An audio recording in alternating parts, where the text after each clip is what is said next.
Tsy hijanona any amin'ny centre de formation ny fiofanana fa isy ny fampiarana eny Ankalamanjana. Sehatr'asa maro no ampiofanana amin'izany toy ny fanaovana tao-trano, ny fanamboaran-dalana sy ny fandrafetana.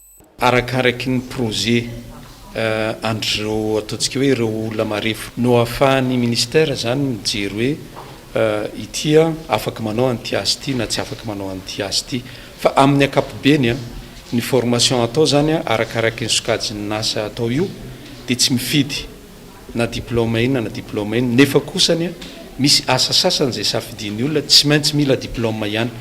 Ny fitsinjovana ny ampitson'ireo marefo ara-pivelomana no tanjona amin'izao fiaraha-miasan'ny FID sy ny ministeran'ny fampianarana teknika sy ny fampiofanana arak'asa izao. Tanjona dia mba ahafahan'izy ireo manao asa maharitra fa ahafahany ihany koa rehefa tapitra ny tetika iarahany amin'ny FID dia afaka manana asa ho azy manokana izy zany ampidiram-bola ampitombon'ny fidiram-bolany. Ny fanofanana moa zany misy mpampianatra avy amin'ny lycée technique fa zay koa maka artisan.